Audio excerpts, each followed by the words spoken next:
to the show. It is good to be with you as always. And yeah, I'm just gonna be real honest with you guys.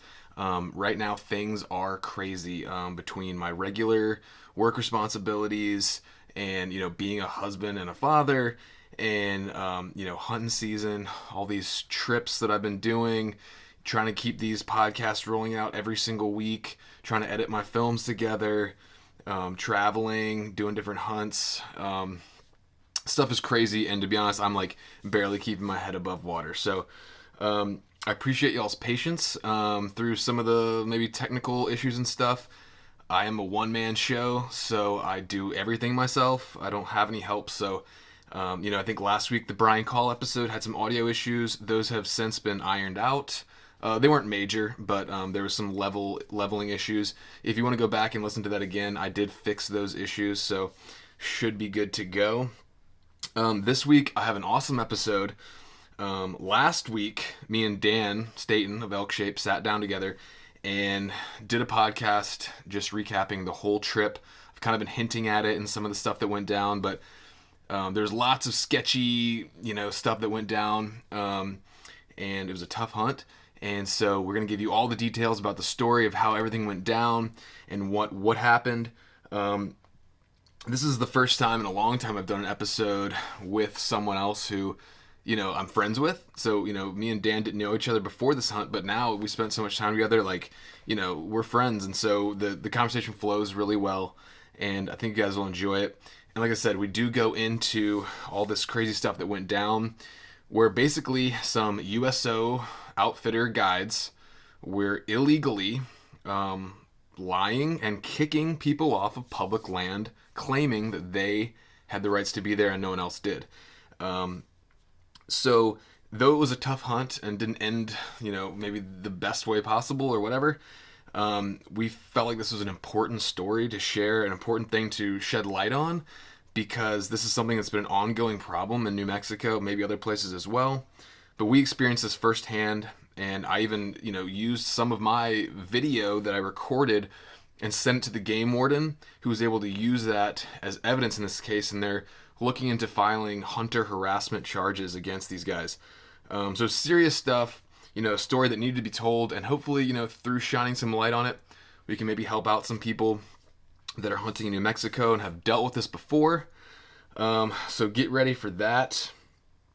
And, we recap the whole hunt. So it's a really fun episode. Again, if there are any minor glitches or whatnot in the video, just roll with it. I got everything. Everything should be good to go.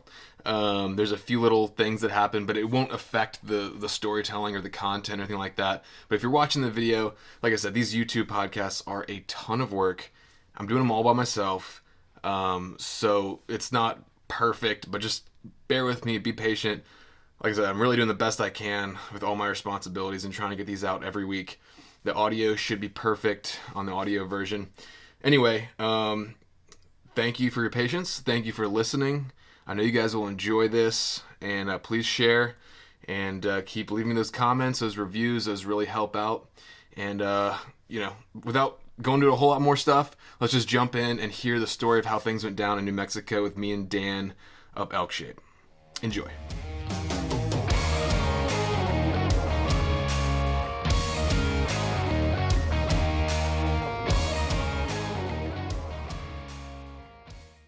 Okay, so what's up, man?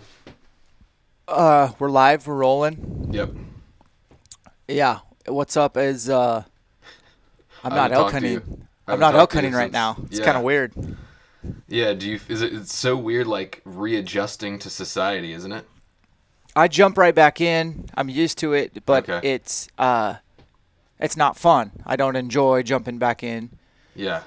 Honestly, I was, in a way, I mean, it was bad that I wasn't able to get home and see my family an extra day early, but it was kind of good to have a day to, process a little bit, and, literally I had, caked on mud all over my body and, showered that off and, repack my stuff in a somewhat organized fashion. So, anyway, it was, for me, it took me a second to, readjust. I turned the TV on for a second, and I was like, what are these strange beings talking about? And I turned it off,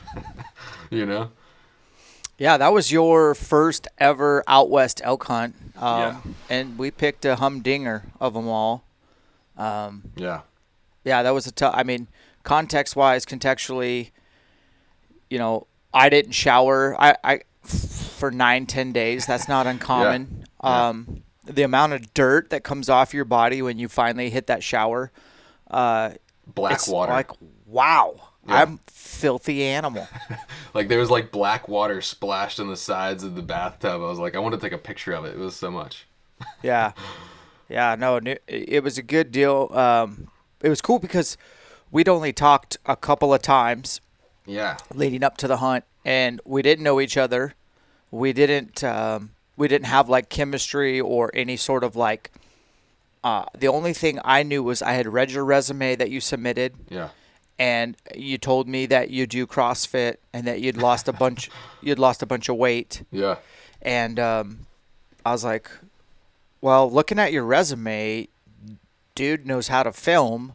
How hard can it be to follow me around for a few days in the woods, right? It's simple, but it's not easy. Oh, well, Just one foot after the other, but it doesn't make it easy. yeah, But we should yeah, that totally was- like break that down. Yeah, for sure. But that was like while you were talking about that, that was the other thing too about the trip that was crazy is like exactly it went from just meeting you in the truck and then to like literally spending every hour of every day together, just you and me, pretty much. Yeah, pretty much. Except for like a couple times at meal time or at meal times, for 10 days straight, just like you and Yeah. one other human in the woods, and then like not seeing that person like abruptly. It's the whole thing is kind of strange, but it was awesome.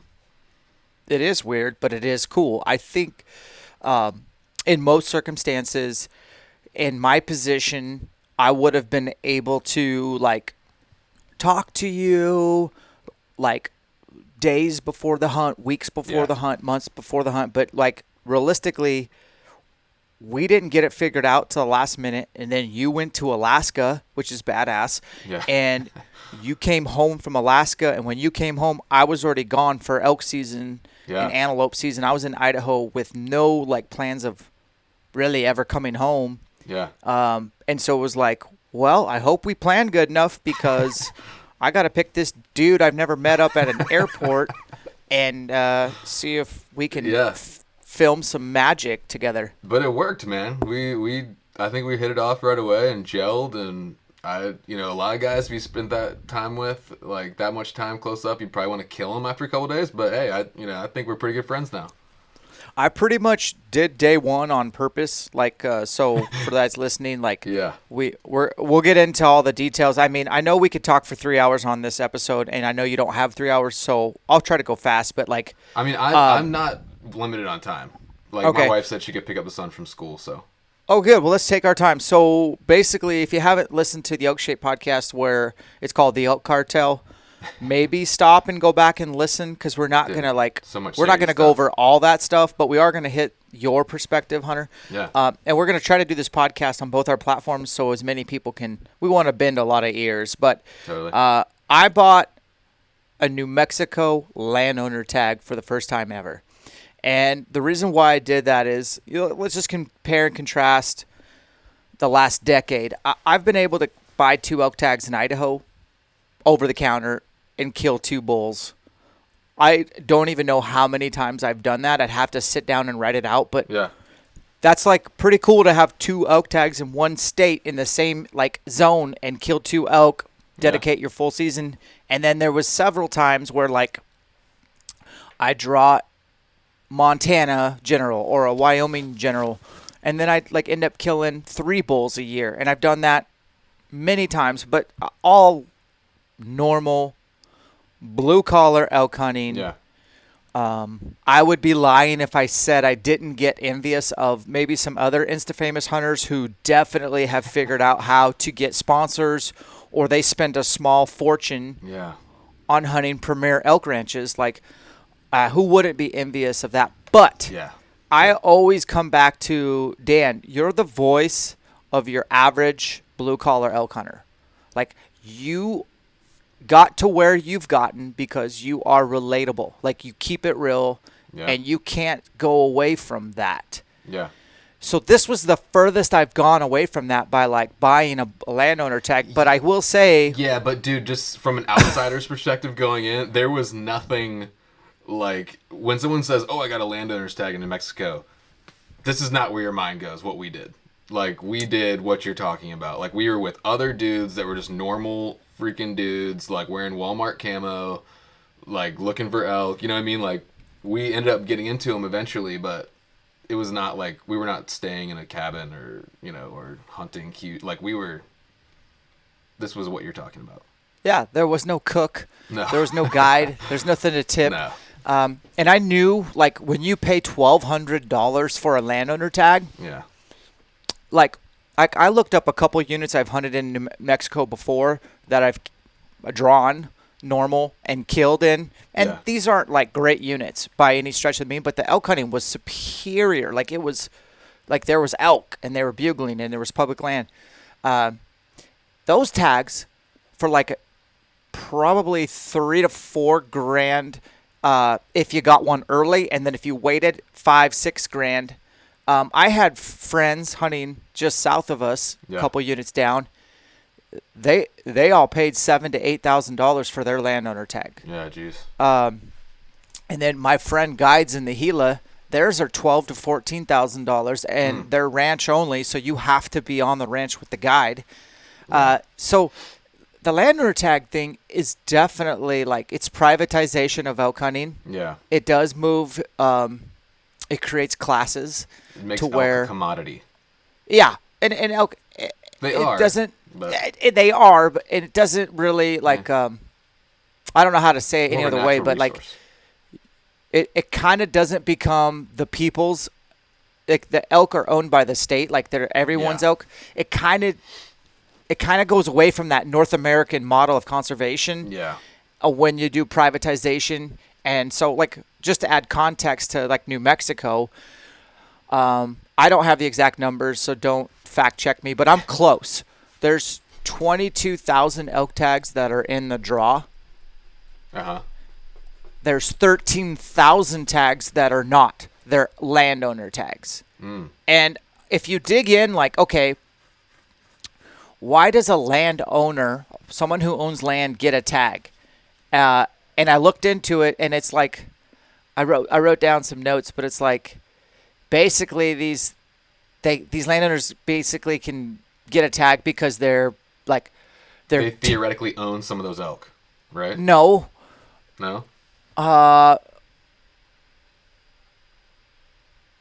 Okay, so I have it written down right here. So it's not the old English kind of like serfdom where they own some land, so they own everything on it, including the animals, and let the peasants hunt them.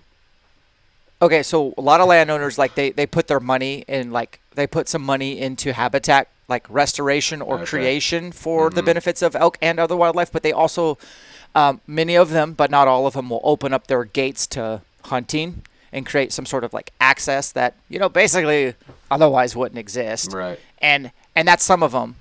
And then there's many that are just like,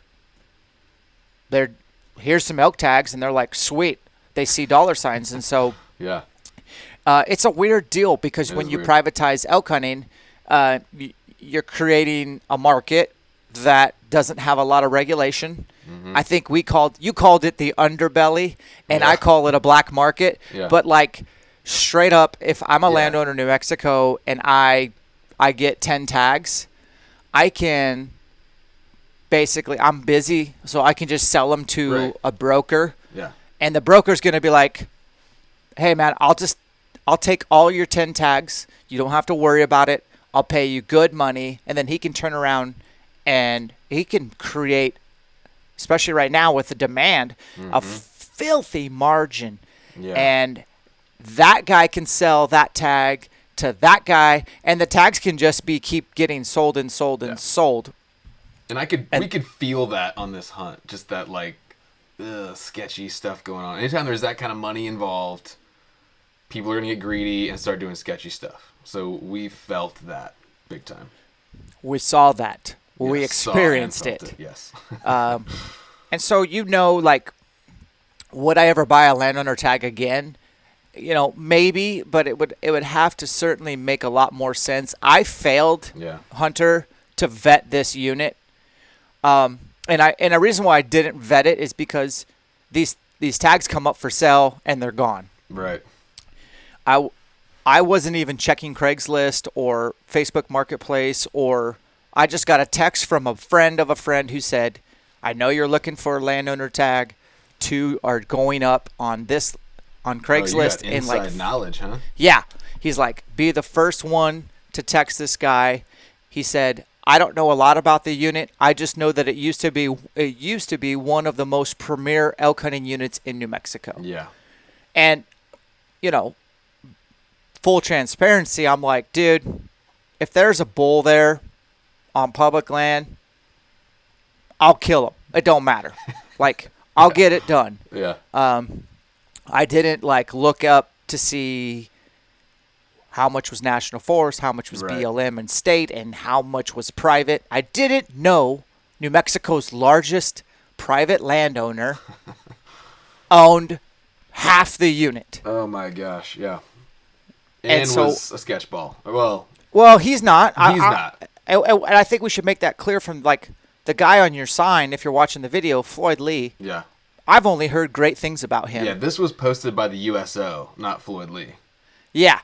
So Floyd Lee is I think he is the largest private landowner in the state of New Mexico.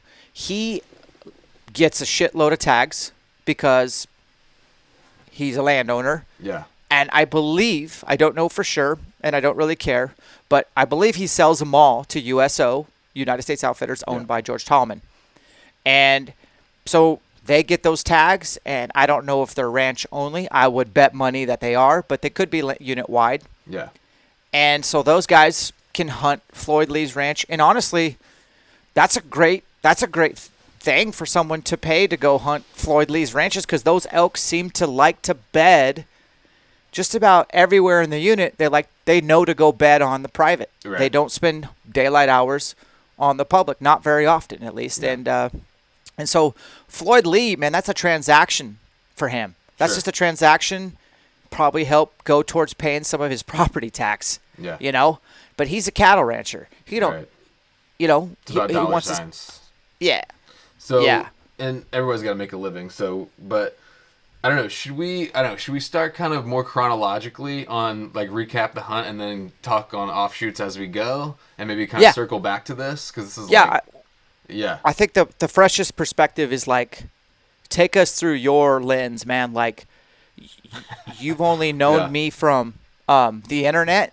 Yeah, that's true. What did you think you were getting into, and what did you get into, man. And then hindsight, how bad was it? That kind of thing. Well, that's a big question. So yeah, I'd seen you. I hadn't been to any Elkshape camps or anything like that. We did talk. We had a podcast, so I knew we at least could carry on a conversation. I felt like you were a pretty cool guy, and I was towards the end, I was just hey, I do video, and I sent you some links. Anyway, I think one thing led to another. But yeah, I just overall, I was really impressed by you guys. I think I made a post about it, and I don't want to sound all cheesy and bro out, but I will a little bit. You guys were cool. You accepted me in as a team member, not as a hired hand, because I've had that experience before with videoing for people, and they're just hey, do this, you know what I mean? So that was cool. But yeah, just you pulled up, and I was let's go. You got an awesome rig, by the way. Everything you need to. So that was cool. These guys pulled up at the Hampton Inn. I was waiting for them, and had the ATVs and the 4-wheelers and Dan's trucks all wrapped out and everything. So and then got in. There was literally a cubbyhole sized area that was not clear. That was clear of gear that I could just fit in, a little nest back there. So anyway. Yeah, overall, like I said, I was really impressed with y'all's work ethic. How, there was very few times, if at all, that we were back at camp in daylight hours, unless we were packing camp and moving it. And so I don't know. I think the question's too big, but I don't know. No, I think that's good. I think people hear these things that I say on the podcast that at camps, Yeah. and I just want to live it.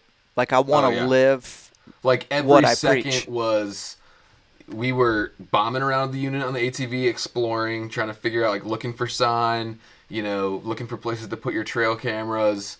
If it wasn't like pretty much every time I looked at you and we weren't actively hunting or doing something else, you were like just going over Onyx. Like I have a picture of you in Pizza Hut, just like Yeah. like your fingers just go, like literally every waking second pretty much was either we were looking for elk or doing something to give us a better chance to finding elk. Like it was just like the whole time. So you guys are on it, man. You guys are like I said, I think I said to you out there, like I've seen, I know I have friends that are into hunting and guys that like hunting, but like you guys take it to a whole nother level, man. And I really learned a lot from y'all. So it was a very cool experience.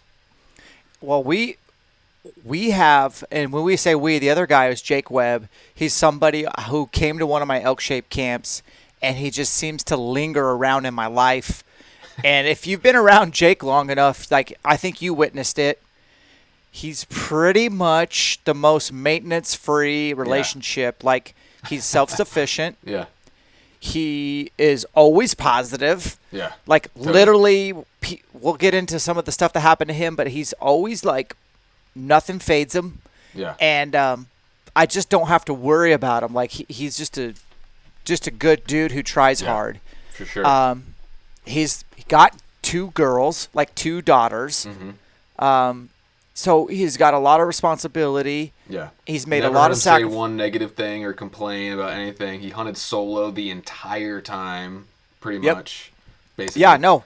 And that's what I like about him is like he knows that I like to hunt solo. And he also knows that like I like to not have any regrets when a hunt's over. So like because it's such a long off season, you can literally, and people listening will be like, shit, I'm in that boat right now. And that's okay. But I've done it. So you're not alone where I either made mistakes or got lazy or tired or fatigued, or if I just sit down and think back to, man, I really squandered that afternoon. Yeah. Or man, I shouldn't have slept in that morning, or it was raining light. We could have still hunted, but I stayed in my tent. Like whatever it is, like I know that my season is so short and my off season so long that I will literally try to kill myself while I'm out there just so I can sleep good at night when the hunt's over. Wow. Looking back at our New Mexico hunt, Hunter, I effing tried my hardest. Dude, I know you did, man. You guys. I gave it everything. I know you did. So I don't have any regrets. And then Nah, man. the funniest thing about our hunt was like after day 3, you look at me and you're like, dude, I feel like I'm filming a documentary, not a hunt. And I was like, you're right. Like Yeah. this is actually turning into a documentary. Maybe God had a plan for us to be there to go through this. Maybe we'll be a catalyst or at least a brighter light in a darker area of elk hunting that a lot of people don't know about. Yeah, that's a great way to look at it, man. Because we definitely came out of there with stories to tell, for sure. Okay, let's go back to this first day thing, because that's another thing you asked. I think you asked like how I felt and all this stuff when you asked that huge question. There was one moment, and like so after coming back from the trip, I have all these like article ideas. I'm actually working on one that's like, 10 days with Elkshape, what I learned hunting with Dan Staton. And in the intro of the article, I'm talking about this one moment where like I'm laying in my tent after the first day, and I mean we put in After the first full day? yeah. So we put in probably, I don't know, 12 hours hiking, probably 10 to 12 hours hiking. Tons of elevation. You can speak to more of the details, but I think you said like 3,000 up, 3,000 down, and 3,000 back up or something. Yep. And We like, somehow ended up going up 3, down 3, up 3. That's gnarly. And like, what was it, 11 miles or something? Just over, yep. Okay. And I'm laying there in the tent, and like, I should be sleeping. I'm like, you have to go to sleep. Like, you should be sleeping. Like, you need to sleep. But my brain would not go to sleep because I was literally like, dude, I don't know if I can do this for like 9 days. Luckily, just the way the hunt went, they weren't all that brutal. But I was like, the only thing I knew was like quitting was not an option. But the rest was like just total anxiety. So I don't know if you've listened to the podcast that we did, me and Jake driving I back haven't yet. listened to it yet. Okay, so you'll appreciate, like, we give you a lot of props because day one was. I didn't plan it this way. I'm shooting you straight. Like I did see on the map that there was the most remote part of the union. James, my buddy who lives in Albuquerque's like, dude, go to there. Yeah. Ain't nobody go in there. There'll be some elk in there. And Which to me, is that's true. all you got to tell me is like, okay, it's hard to get to. Nobody wants it bad enough. Unmolested elk, sign me up. And so Yeah. I marched your ass in there, and we got right into an awesome sounding bull. Yeah, we did. And I don't know I still don't know why he didn't want to play, because I He was felt a like ghost, man. we had the best wind ever. Like it just like I rarely had my wind indicator out because it wasn't swirling. It was very prevailing based on thermals, and when the thermals and the prevailing line up, it's like, dude, and we were just. I wasn't being ultra aggressive. I was giving him some really good cow sounds with some squeaky bugles that just like any bull like sounded like that Some should raking be like, and stuff. oh, just he should have ran us over. Yeah. And the fact that we got into him under 100 twice, Oh yeah, he was. where I'm I just bet waiting 70 for him to yards. come in. Now, granted, yes, I'm calling solo, so that creates difficulty with the hang-up spot. But I understand hang-up spots, especially in that terrain. It was so steep and pecker pulled out where we were that his hang-up spot wasn't going to be any more than 30 yards. Yeah. Because of the terrain, he could not go Yeah. somewhere to see us. Right. And we had the wind. So hindsight, I wouldn't change anything on that first morning as far as getting in on that bull. But looking back, we had to go cover 3 more canyons. We went and covered it all. I sent out bugles. We were looking for sign. We ended up in deadfall hell. We did find that amazing wallow. And then I literally text Jake from my inReach saying, hey, bro, it's 2:30 in the afternoon. We haven't really stopped hiking, but we want to glass with you tonight. We can't find any more elk in here. We're hiking out. I'll see you in the evening for a glass sesh. Yeah. And we already said on my podcast, but dude, we got back to the 4-wheeler and it was pitch black. Like it took us from 2:30 to dark 30 to get out of there. Yeah. And I remember this is your first day and you're having to stop and bust out Luco tape and get all these like hot spots handled. And then we had about an hour, 15 minutes left on our hike. And you were like, dude, I feel like I'm going to crash. Should I take this? And I don't know what's in the bag. I had some mountain opposite night. Yeah. You're like, should I take this? And I was like, dude, no, it's got caffeine. Like, don't you want to sleep tonight? And you're like, yeah, I'm taking it. And That may have contributed to the sleepless night in the tent as well a little bit. to be oh, honest. probably. And then the classic, like every elk hunter has done this. My dad even did it this year. He confessed is like, Oh yeah. get back to camp and you're like, okay, I am going to go through my entire pack and pull out all the stuff that I I did. don't need. Yep. Binos are gone. This is gone. That's gone. Yep. Like you dumped out 20 pounds worth at of stuff least. out of your pack. At least, yeah. Yeah, man. So I knew a little bit what I was getting into. I mean, obviously I know Dan the fitness man, like you know, it was going to be legit.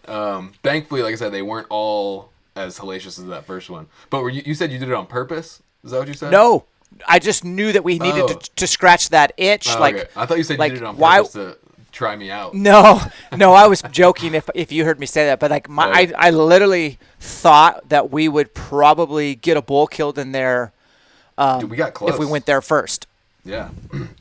So I definitely trained for the trip, but it's kind of hard to train where I live for this kind of trip because, I mean, the only hill anywhere near me above like 20 feet is man-made, like a city park that's a reclaimed garbage dump, literally called Mount Trashmore. It's 70 feet tall. And I go there to train sometimes, but, I mean, it's hard to train for the mountains when you live in such a flat spot, you know?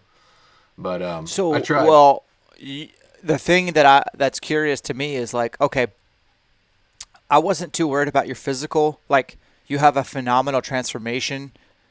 literally, like, I don't know how many pounds you've lost, but you got a fat picture and you look 75. gross.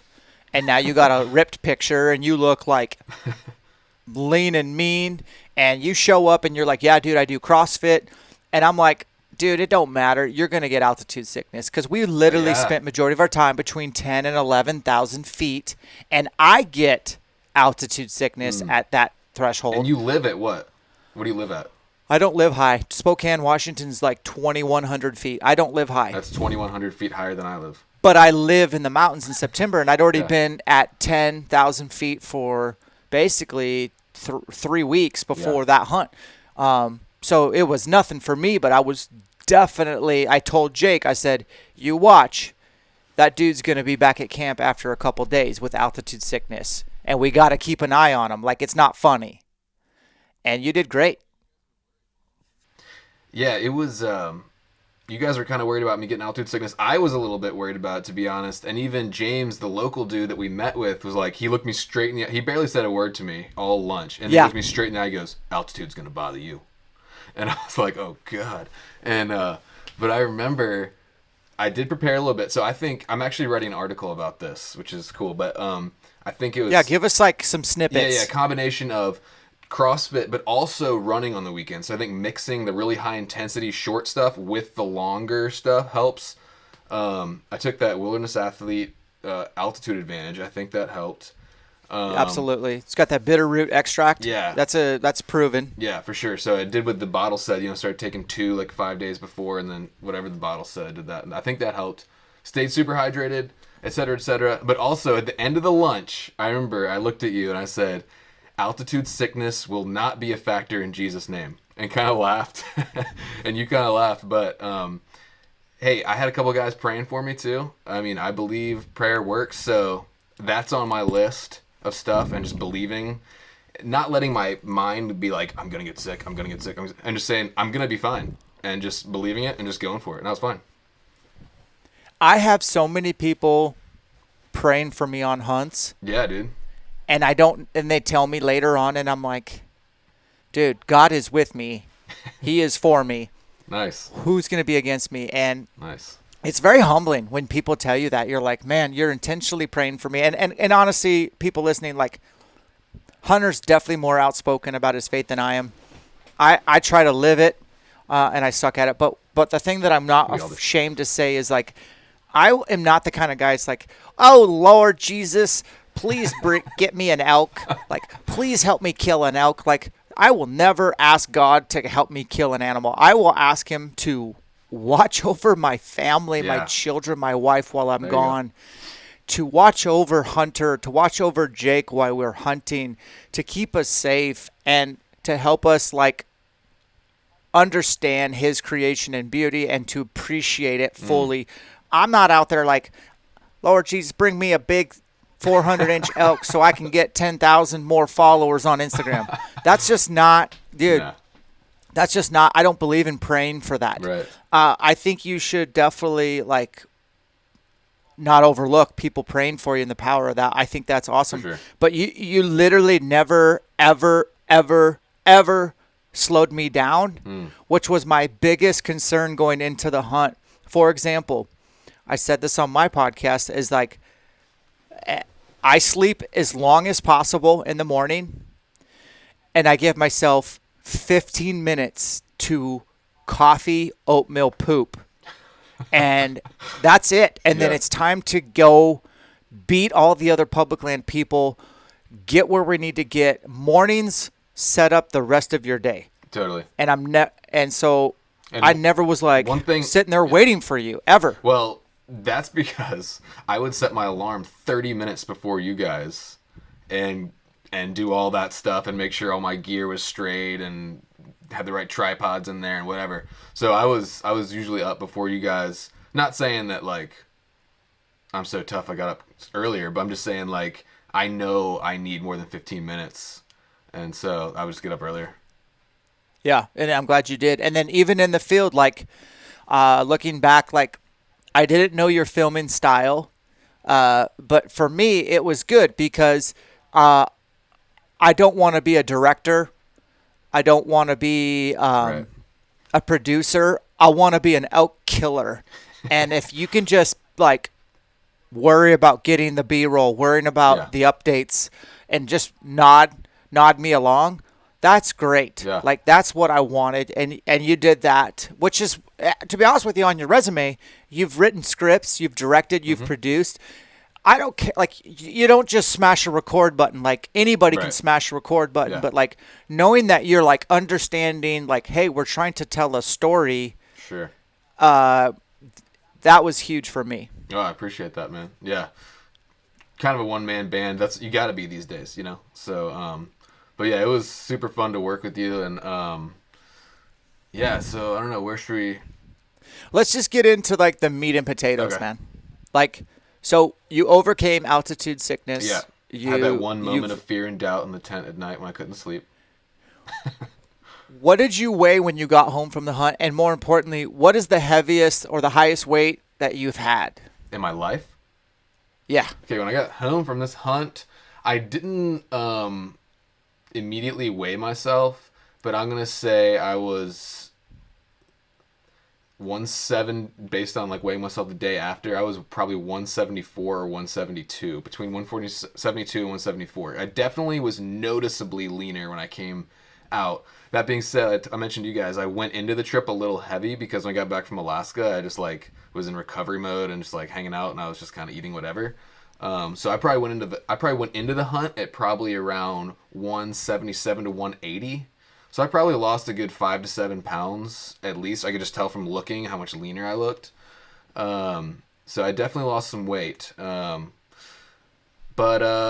So 174, we'll just say 174, and then, man, heaviest I've ever been in my life was 250 pounds. Yeah. Yeah, like, with zero what muscle. Podcast episode have you divulged your transformation? You know, I haven't really, I've definitely talked about it. It might be in the intro episode when I talk about kind of my story and everything. But I haven't really posted. I want to. I've sort of been waiting for the right time, but to really talk about it more and like post the like picture before and after. But I haven't really talked much about it, I don't think. Well, maybe this isn't the podcast for that, but just so people, like a teaser, Hunter's story, it was something I didn't really fully understand, but I did appreciate it as soon as he told me. And the fact that you were honest and real goes a long ways with me, because if you're like, I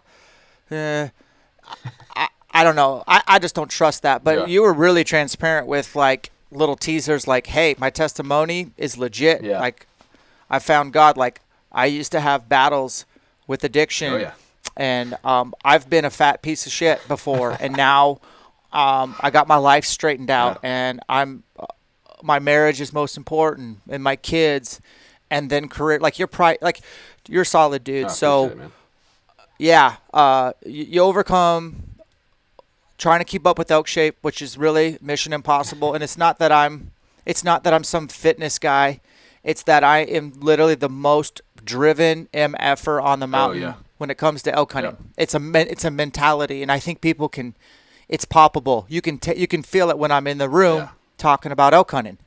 You weren't sleeping. And you did really well for 10 days straight. Mm-hmm. Yeah. So I would say. The meat and potatoes of this hunt that I think the reason why we have to record one more episode about this is to get your perspective, not only for chasing me around, but like this was your first actual elk hunt. And there's one day in particular that we decided to try to hunt next to not the Floyd Lee Ranch. Mm-hmm. We tried to hunt next to a different ranch, and we knew that the ranch had elk on it.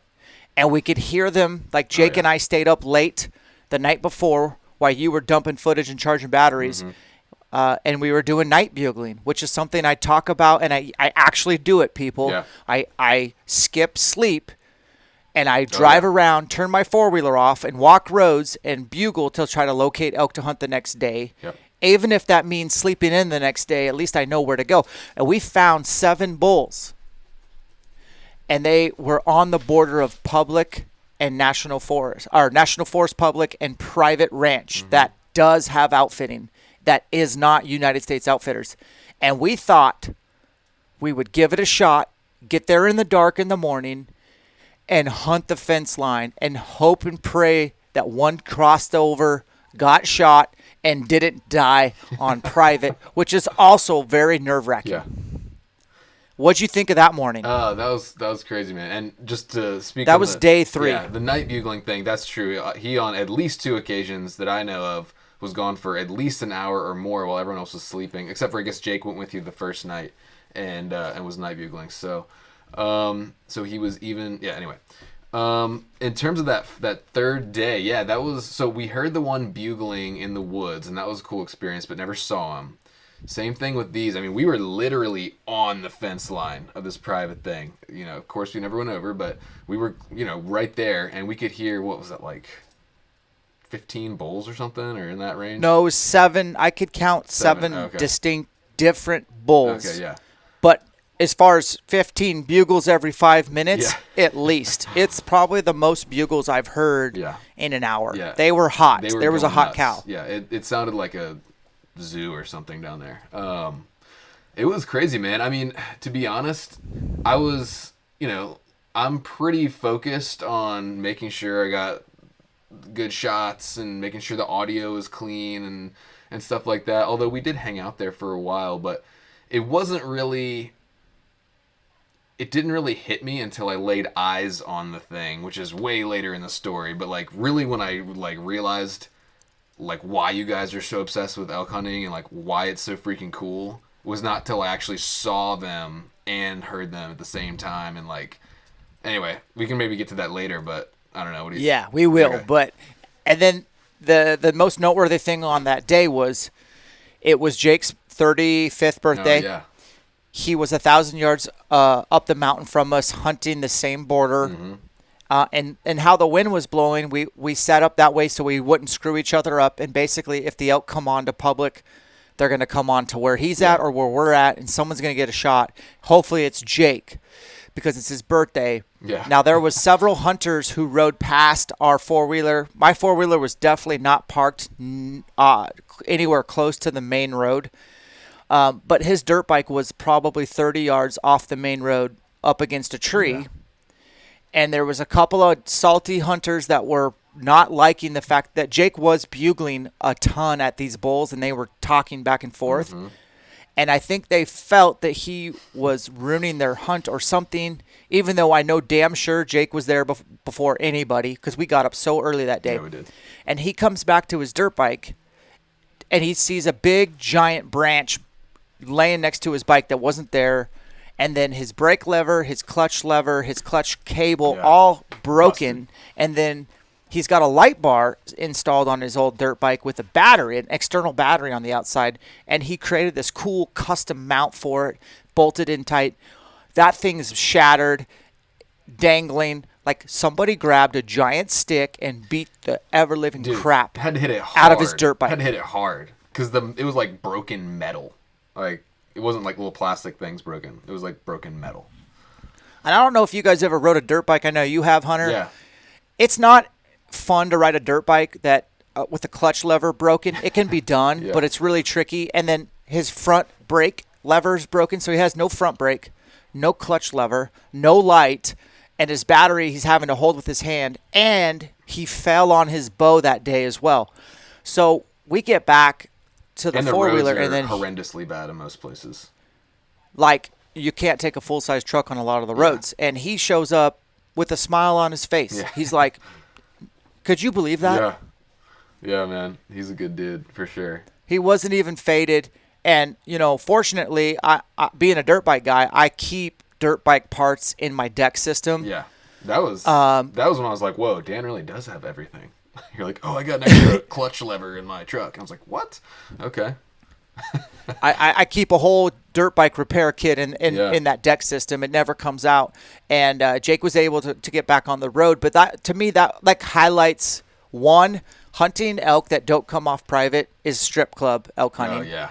You can't take them home with you, man. You just got to sit on the sidelines. Yeah. And so we figured out real fast that wasn't going to work. And then the other thing was like, there's mean public land hunters, not just outfitters, but there's mean people on public land that get mad and will vandalize your stuff. Yeah. And that sucks, man. And you can't control that. So Jake did a good job of controlling his attitude when it could have been like, dude, I'm done. This sucks. And he said he went back to camp, shot his bow, did some repairs on the bike, and was ready to roll. Yeah. And that's what it takes. For sure. And I will say also the willingness to and ability to recognize a situation is a dead end and reevaluate and readjust. Because I'm sure there are a lot of guys who might come out there for a few days and hear that, crazy menagerie of bugling going on and just get kind of like tunnel vision, blinders, and just sit there on that property line for 4 days and then go home and never see an elk. You know what I mean?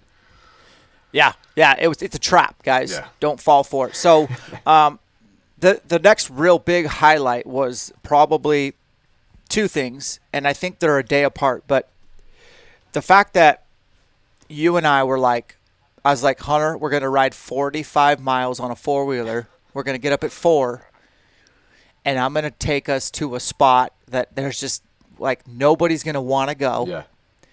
We're gonna get to this vantage that I have on That's X. where we saw the heard the bull from the first day, right? We went back to the spot, kind of. Yeah. So I called the spike in.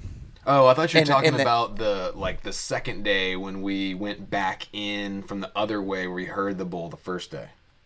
No, forget all that. That's just unfortunate. But I'm saying like, it's day 4. Okay, gotcha. I'm frustrated. We've hiked many, many miles. I've done night bugling. I've been to the strip club. We got to find some elk on public land. Yeah. And I found in the desert a sweet vantage spot that was close to where I called that spike in. Where we saw the giant and I was mule like, deer. there's got to be elk here. And that's the day where we ran into, and guys, I'm speculating, so forgive me, but we roll in to the middle of BFE on a 2-track road that not even a full-size truck really shouldn't be on. And in the pitch black dark, I can see brake lights, not on, just the reflection from my headlamp off my 4-wheeler. And I'm like, dude, there's somebody's parked out there. I wonder if they're broke down or something. And we pull up, and they're blocking the road. So I had to drive off this road through sagebrush to go around them. And I kind of peek in, and there's 2 dudes in the truck, and the passenger's on his cell phone. And I can see his cell phone light up, and I was like, okay, whatever. And we ride around, and I'm like, okay, if they were broke down, they had every opportunity to hop out and say, hey, can you help us out? Plus, it was a brand new freaking truck. It's a brand new diesel GMC. Yeah, nice. Like, you could tell lifted. just, like, from the lights, it was, like, all those LED, like, super nice. Like, it was a nice Out truck. of my pay grade. Yeah. And Clean. as soon as we went around it, the truck starts up, their headlights turn on, and they start following behind us. But not, like, obvious following. It was, like, creeping. Well, they to couldn't. look like we're not following you, but they were. Yeah, 100%. So we dusted them in probably a mile and came to our little turnoff, which is very obscure. Took our turnoff, went up that road a quarter mile, and parked because I'm like, this is as far as we need to go. Like, there's going to be elk here. Let's get up on this knoll and then start glassing. And we got up there, and you can take it from there. Yeah, so got up there, and I look over, like, we just sat down and started glassing. I look over, and I see what is, in my eyes, definitely 3 elk. Like, 200 yards from us. And I was like, dude, elk right here. And anyway, it was pretty dark, but it turned out they were just massive mule deer. I mean, like, even you said they were huge mule deer, right? Yeah, there's probably 3 170-plus bucks. And my eyes are used to seeing Eastern Virginia whitetails, so to me, I was like, those have got to be elk, just because the body size looks so massive to me. Anyway, after we see those, I filmed those for a little bit. Pretty cool to see, like, some huge mule deer. But then, so here comes, and I think you might have just glassed, like, 1 or 2 elk way on, like, in the valley. So I had glassed the 9 cows that were spread out. Them? Okay. They were spread out by the triangle state piece. Yeah. And then they had a 5x5 and a 4x5 with them. Yeah. And I hadn't glassed the other side yet. When those guys in the white GMC diesel so we see driving, we see the GMC that followed us like right as we're like kind of thinking like, maybe we can make a play or something, we see this white truck that we saw earlier, brand new. By the way, all other hunters' vehicles out there, everyone we saw was, pretty older model, like, beat up normal guy's truck, not like waxed brand new, like shiny, like $80,000 truck. Anyway, it comes up, parks basically right in between us and where the elk are, and then two guys not in hunting gear at all, like in blue jeans and like t-shirts, start walking between us and the elk in the direction of the elk, like slowly, like not obviously but obviously pushing elk back onto private.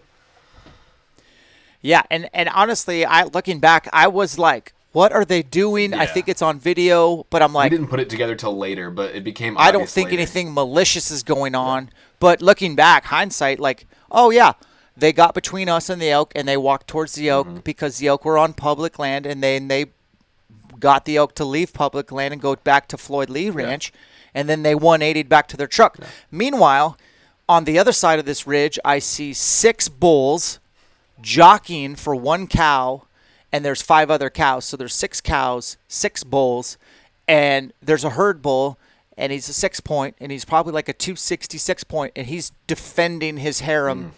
And I'm like, okay, Hunter, screw the GMC and all that stuff. We got to get over there. They're still on public land right now. Yeah. And so we literally grabbed our stuff and jammed down to the 4-wheeler. Yep. Looking back, and I guess this is the best time to bring this up. Like, I work with Onyx. I have worked with Basemap before. I find Onyx to be the absolute most reliable thing out west. And I know that Onyx has its struggles in the Midwest, and there are instances where Onyx is not correct, whether it be a land change, a land swap. I understand that. So when you, like, for example, when you go to New Mexico, there is a link, and maybe I should put it in the show notes, man.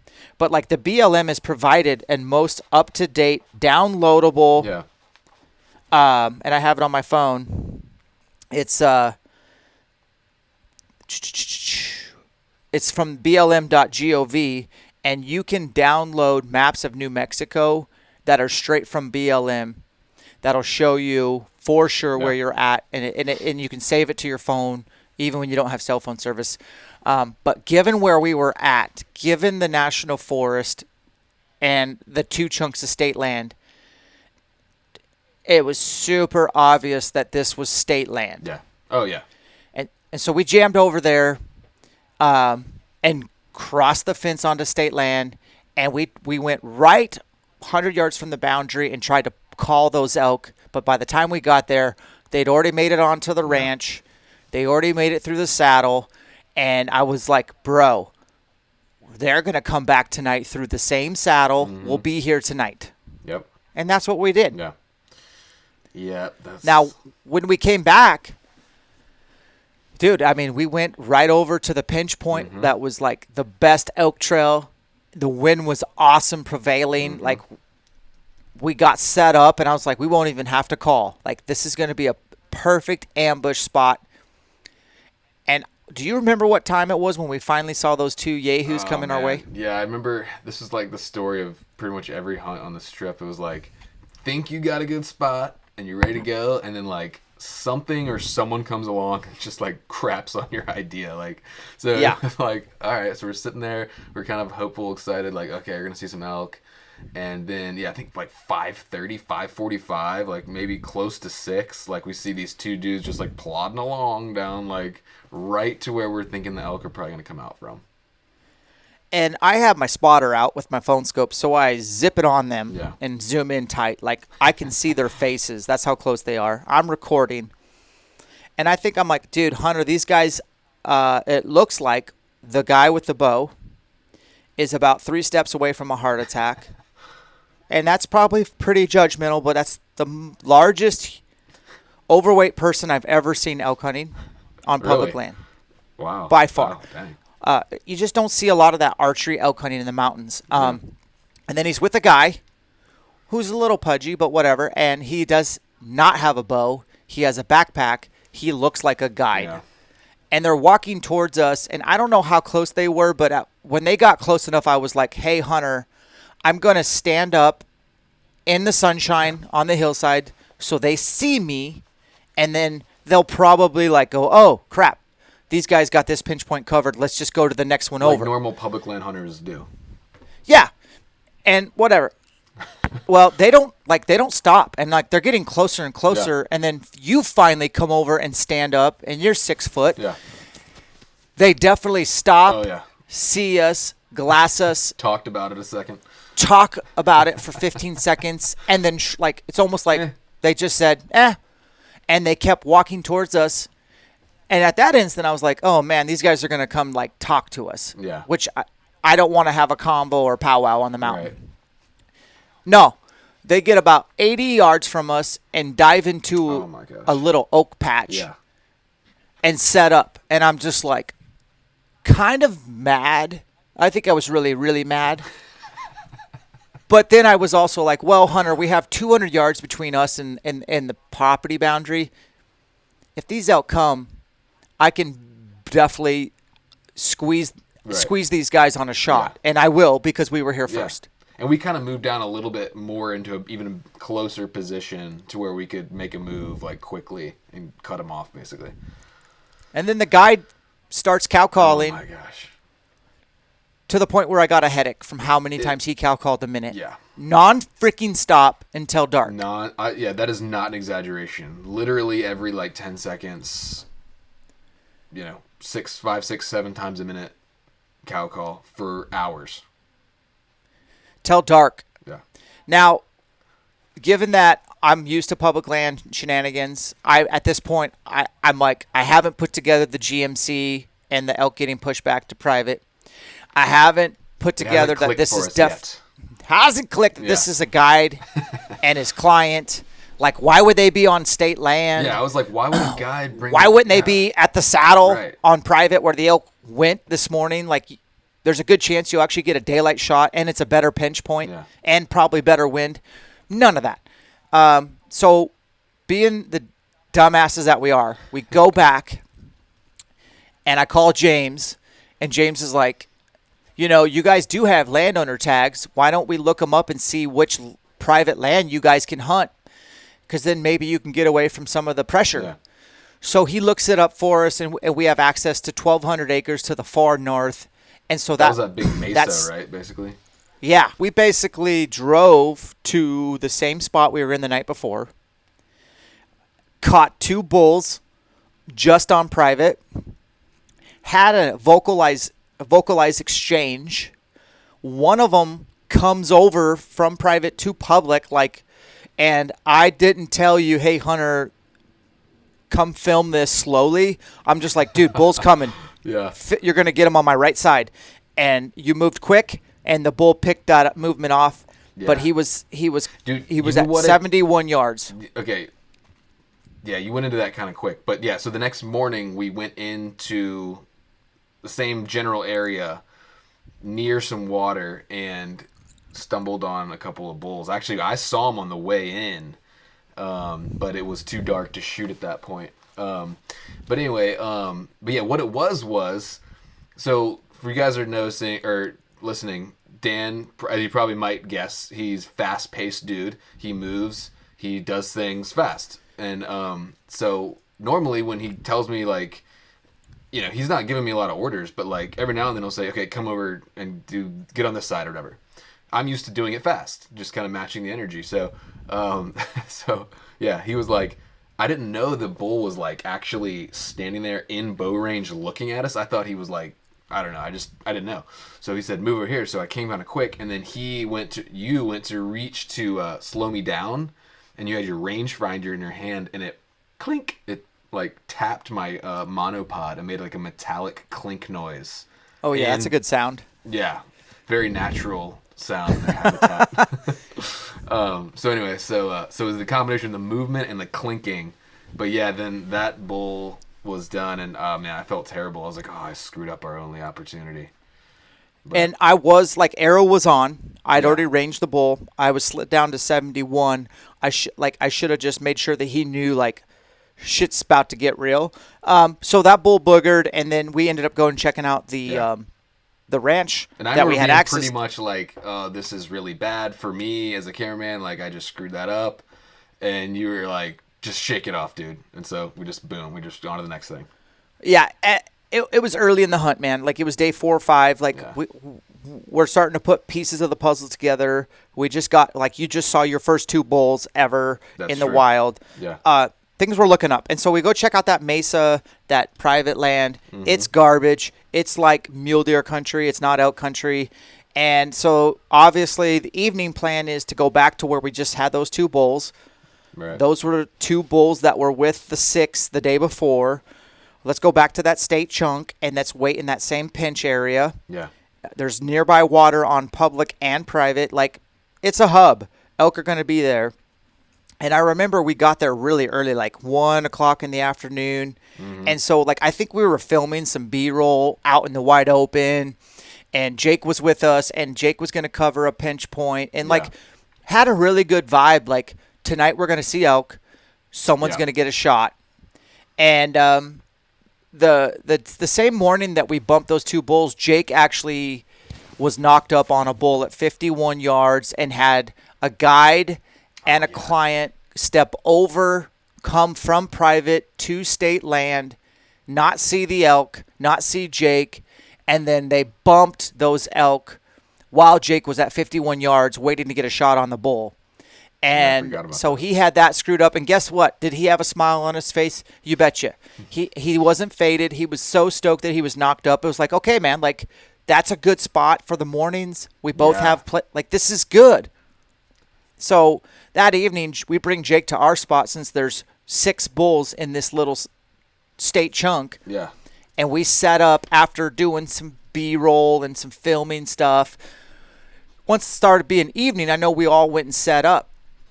Now, I may or may not have been taking a nap, and you may or may not have poked me with your elbow and said, dude, check out all these trucks on the mountain. They're like glassing us.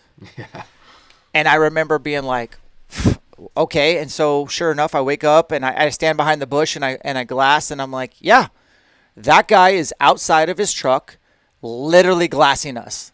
He's on private. We're on state. Whatever. I don't care. Like, there's actual signs in front of us that say Boundary National Forest. Like, like, we know we're good. OnX has got it. Like, we're fine. Yeah. And I thought maybe he was glassing for elk, and then another truck showed up once that truck left, and he got out a spotting scope, and he was glassing from his side mirror or his side window, and he was glassing us, and I was like, this is getting weird, dude. Yeah, it felt weird. I remember seeing those guys and just being like, they're probably looking for elk, but like, I just had the sense that like they were watching us. So I was kind of trying to stay behind the bushes and stuff, but like, just because I didn't want them watching us. But I mean, yeah, like you said, we were legit on public land and in the wide open. Yeah. I mean, it's like we were covering a pinch point that's still wide open. And we walked there like right through like the middle of obviously open country to get there. Like, we weren't sneaking, nothing like that. So long story short, we don't see any elk, and we're hiking along the fence line between National Forest and the state land. And I see a Tundra parked on the state land side, which I didn't even know you could get a vehicle on that side. I knew immediately this was going to be bad. Knew right away, like, something's up, but also still not faded. And he's probably 100 yards from my four-wheeler. And I'm like, I should have said, Hunter, turn your camera on. Yeah. But that's hindsight speaking. Yeah. As soon as we... Yeah. Okay, go ahead. No, I was just going to... Like, I've already told this story. I want you to tell it from your side. Yeah. So this guy jumps out immediately. He's got... I think he had a bino pack on. I don't know. He definitely had a sidearm. I noticed he had handcuffs. He's like, You're trespassing on Floyd Lee property, blah, blah, blah, like real aggressive, like immediately right into it. If you come back here tomorrow, you will be arrested. And you know, just my like Southern, I guess, like tendencies and being from, you know, out east, like I'm glad Dan was there because to be honest, just how aggressive and hard he was playing it, I probably would have fallen in the trap that probably 99% of the other people who he encounters fall into, which is, okay, sorry, I didn't know, blah, blah, blah, I'll get off, whatever. But I remember thinking like, oh, dude, this could get bad, because Dan immediately, like, I don't know if you were just offended or you just smelled through his BS or what, but like, I'm not saying you were mean to him, but you matched his aggression and you were like not taking it. You were like, no, I am on state land, and he started to get a little I don't think he's used to people confronting him back, and he got a little like prickly, and then it started to get a little heated, and then we walked away for a second, and that's when Jake came up. Maybe you can speak to this part of the story, but we ended up, you heard something Jake said, and you just immediately turned right back around, like, and went straight back for where the guy was standing. And that's the point where he, I guess to protect himself or whatever, like, and knowing that you were kind of pushing back on him, he grabbed his cell phone and started like holding it here like a body cam, like recording. And you asked him like nicely to stop, and he wouldn't. So that's when I just grabbed my camera and turned it on and said, well, he's filming us, like, I'm turning my camera on. And that's when I started rolling.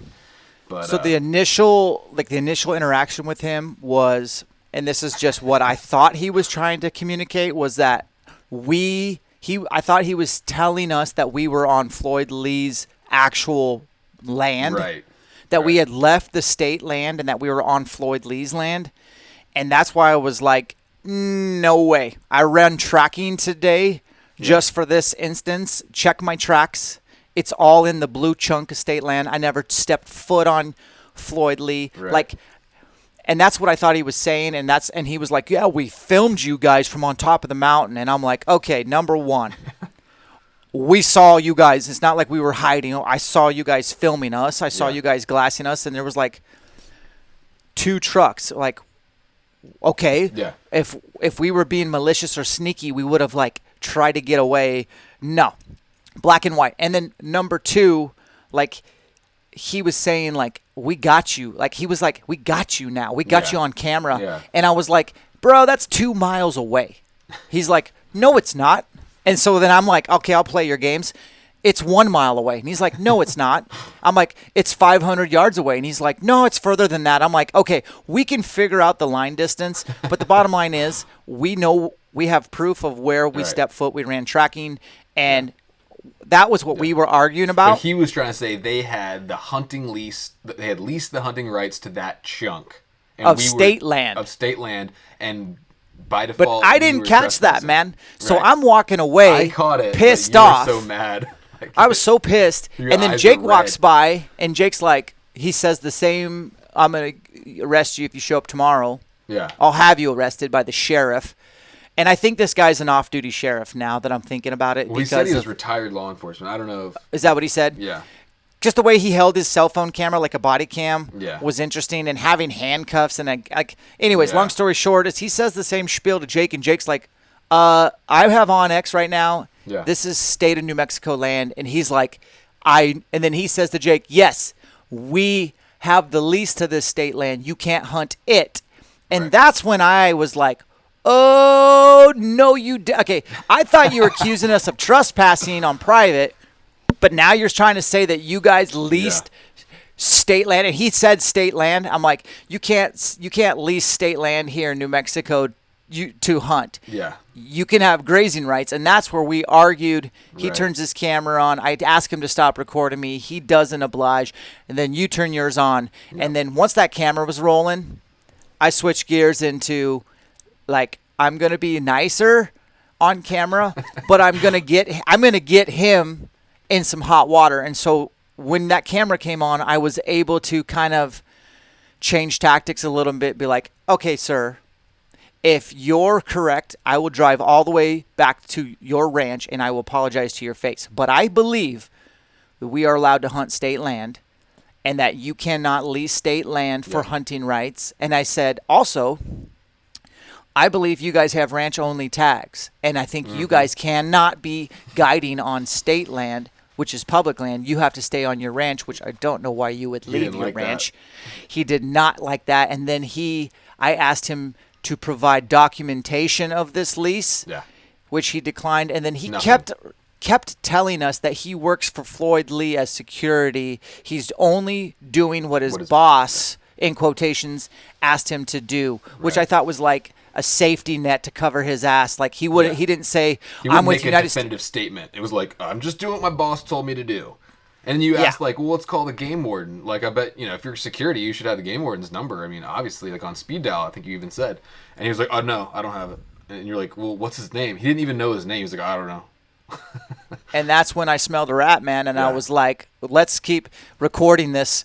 And we got to record him harass 2 other hunters that were hiking off the state chunk to their 4-wheeler. Yeah, which were out of state guys who, which is, like I said, probably most of the people he talks to. And they're, of course, like kind of scared. Like visibly, one guy was like kind of visibly scared and upset. Shaken. Yeah, and was like, oh, well, we're sorry. We try to, be law-abiding citizens. And they were.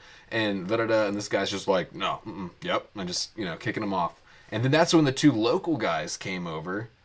And were like, yo, you guys need to just, like, leave these guys alone. They even said there were some rumors about how these guys would have people get, they'd come and beat people up and, like, drop them off in town.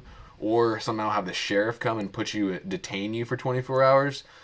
And they were like, this is not getting you guys anywhere arguing. You just need to go. That's kind of what they advised us to do. Like, we've dealt with these guys before, and I think you should just leave. So that's when we were like, all right, let's get out of here. The 2 local guys were hiding in a bush. They were. Listening to me argue with the fake-ass security guard. Once the fake-ass security guard... I didn't even notice that. They were definitely hiding in a bush, though. Once he told the Iowa guys, gave him the full rant, the full spiel, and he leaves, the 2 local guys come out of the bush, and their 4-wheelers were right there. They avoided the whole thing, and they're like, basically like, yeah, dude, y'all need to leave. You're literally you're barking up the wrong tree. These guys have been known to tag and bag people. Is the exact verbiage. And I'm like, dude, it's 2021.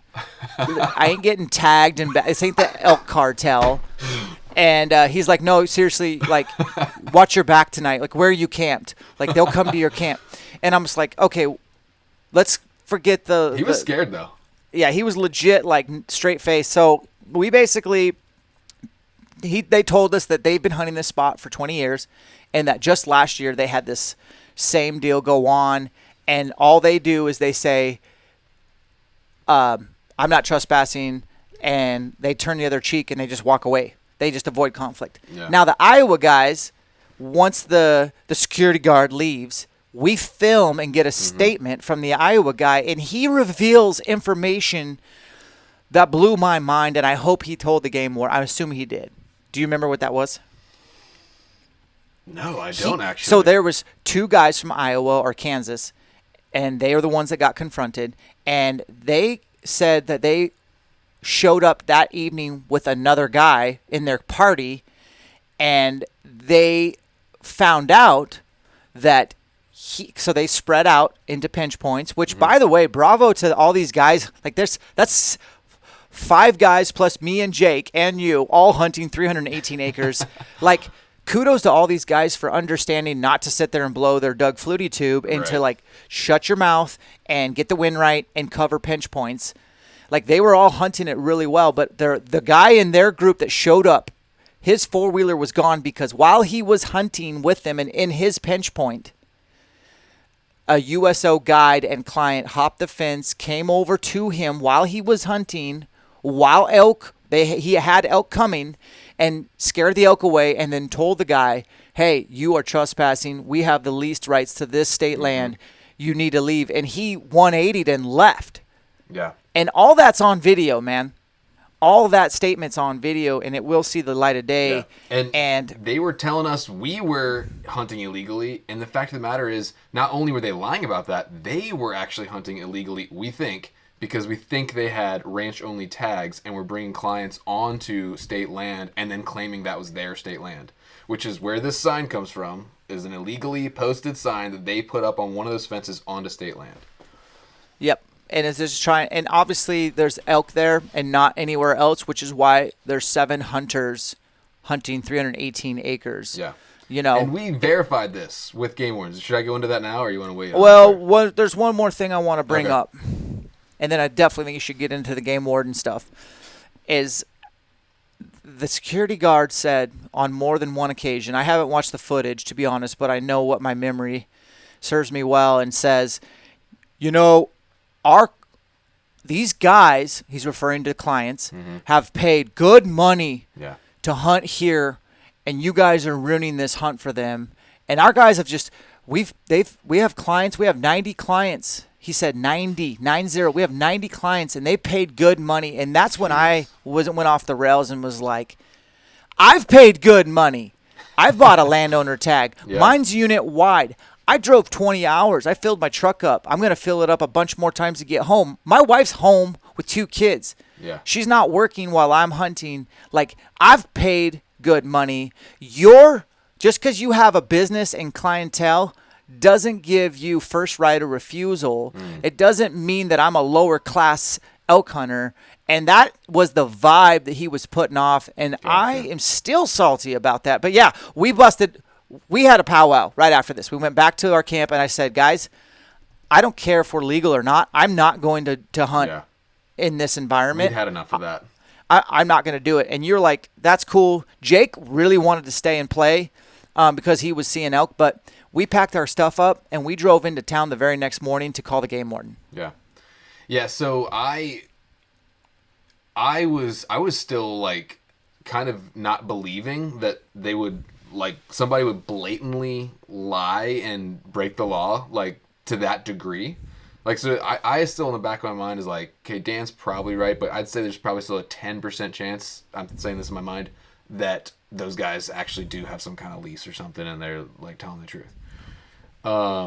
But yeah, we got back to town. We decided to get out of there. We needed some water and some gas, I think, and go back to town, get cell service. We're talking about all this stuff, and I was like, dude, I just want to like call the game warden. Like, I want to be crystal on this. And so, like, I called him, answered, nice guy, Officer Lackey, if you're watching or listening, thanks for your work. But I was kind of worried that they'd be like, oh, well, you know, whatever, and blow it off. But this guy took me really seriously. He asked for a pin. I told him the whole situation. He asked me to drop him a pin. He was going to go there that night and check it out. But he said no. He's like, nobody can lease hunting rights on state land. And even if they do lease the grazing rights, that doesn't include the hunting rights. So he said no. He even checked with the state game commission. So even the game warden double checked, make it 100% sure.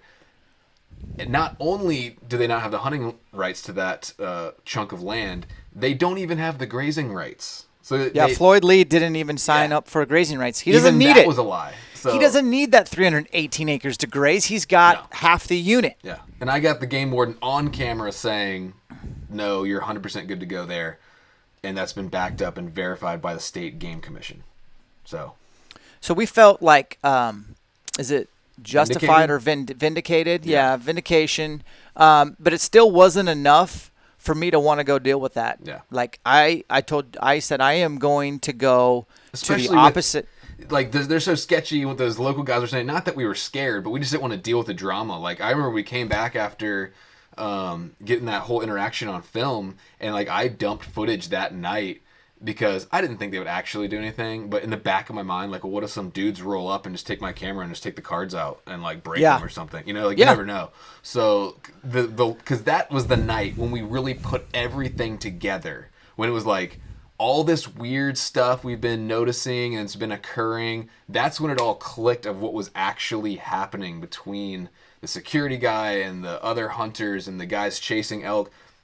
For me, at least, I didn't really put it all together until that night. So that's when I was like, whoa, this is like serious. That's when I was like, I'm dumping this footage. I'm putting it in my locked Pelican case and going to bed.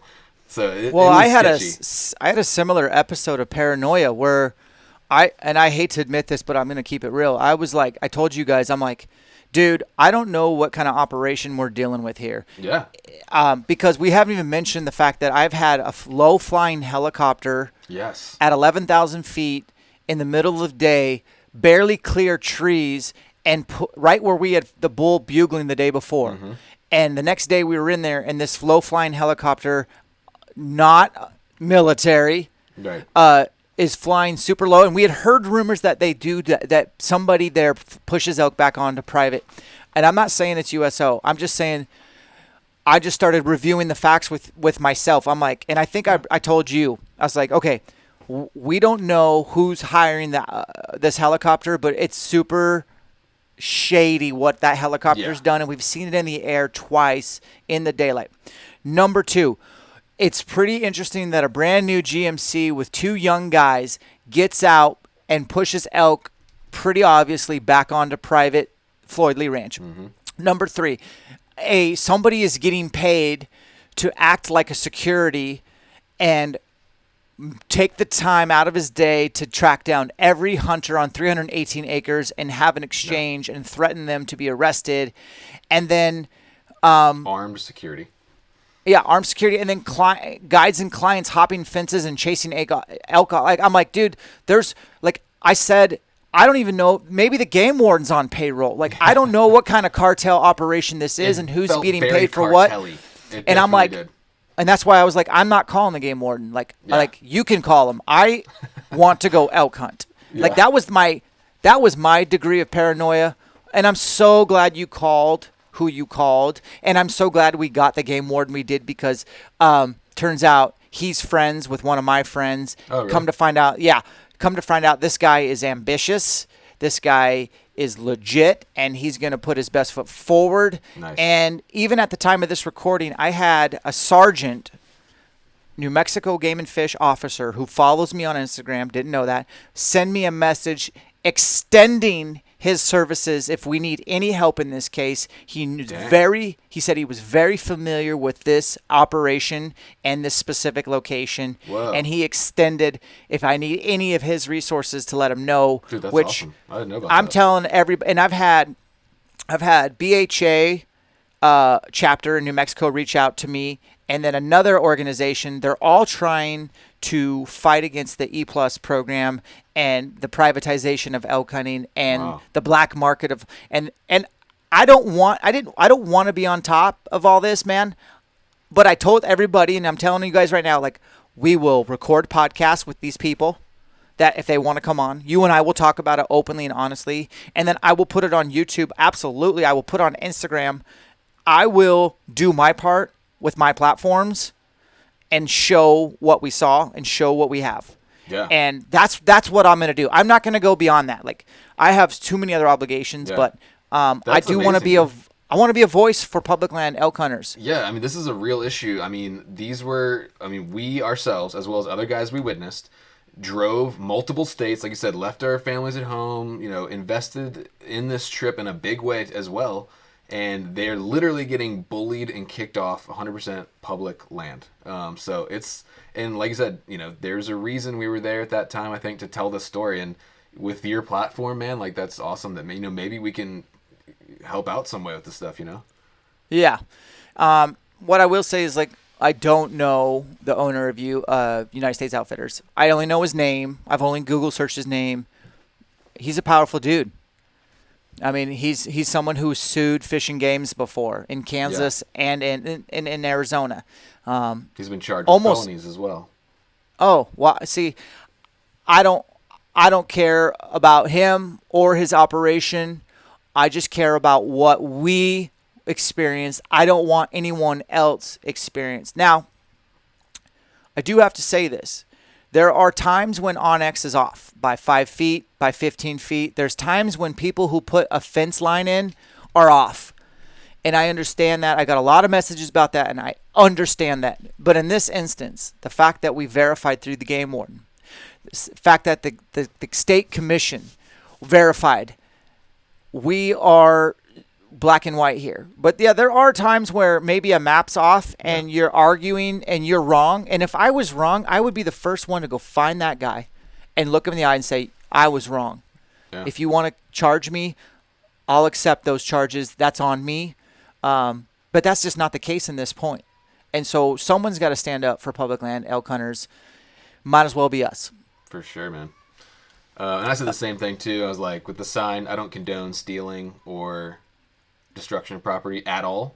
But this was 100% illegally posted to keep regular hunters off of public land.